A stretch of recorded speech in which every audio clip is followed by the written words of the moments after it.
যুদ্ধবিরতি চুক্তি লঙ্ঘন করে শিশুসহ গাজাবাসীর উপর ইসরায়েলের বর্বরোচিত হামলার প্রতিবাদে মার্চ ফর প্যালেস্টাইন কর্মসূচি পালন করেছেন জাহাঙ্গীরনগর বিশ্ববিদ্যালয়ের শিক্ষার্থীরা।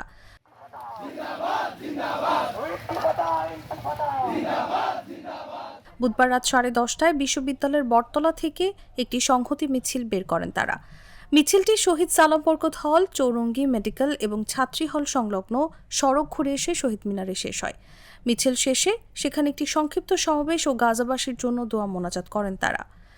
আমরা বাংলাদেশের মানুষ পবিত্র মাহে রমজানে সময় মতো সেহরি করছি, ইফতার করছি, কিন্তু ফিলিস্তিনে আমরা যেটা দেখছি, ইসরায়েলি বাহিনী তারা যে যুদ্ধবিরতি ঘোষণা করেছিল সেই চুক্তি লঙ্ঘন করে তারা ফিলিস্তিনের নারী শিশুদের উপর যে নির্মম নির্যাতন, যে হামলা হত্যাযজ্ঞ চালাচ্ছে, আমরা আজকে বাংলাদেশ থেকে সেই হত্যাযজ্ঞের নিন্দা জানাই।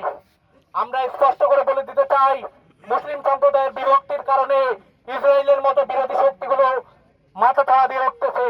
তারা মুসলিম বিশ্বের উপর বারবার হামলা করছে, বিভিন্ন ধরনের হত্যাযজ্ঞ চালাচ্ছে। আমরা স্পষ্ট ভাষায় বলে দিতে চাই, মুসলিম সম্প্রদায়কে একতাবদ্ধভাবে ইসরায়েলের মতো এই ধরনের অপশক্তির বিরুদ্ধে লড়াই করতে হবে। এই সময় শিক্ষার্থীরা নেতানিয়াহুর দুই গালে জুতা মারো তালে তালে, free free Palestine, stop genocide ইত্যাদি স্লোগান দিতে থাকেন। সংক্ষিপ্ত সমাবেশে নগর ও অঞ্চল পরিকল্পনা বিভাগের শিক্ষার্থী শোয়েব হাসানের সঞ্চালনায় মার্কেটিং বিভাগের শিক্ষার্থী আরিফুজ্জামান উজ্জ্বল বলেন, বর্তমান বিশ্বের সাম্রাজ্যবাদ এবং ইহুদিবাদীরা ফিলিস্তিনকে একটি উন্মুক্ত কারাগারে রূপান্তরিত করেছে। সেখানে আমাদের মা, বোন, শিশু এবং বৃদ্ধদের নির্বিচারে হত্যা করছে।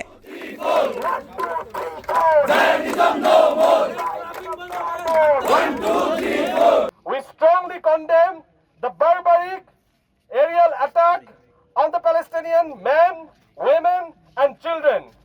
We Palestinian people are not alone. We are with them. We express our unwavering support for the independent struggle of Palestinian people.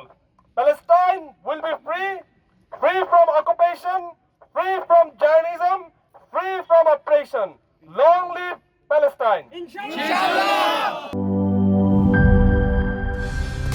Colour expert, George sap এবং মাইল্ড অন হ্যান্ডস টেকনোলজি সমৃদ্ধ অরিক্স ক্রিস্টাল ওয়াশ আপনার laundry expert.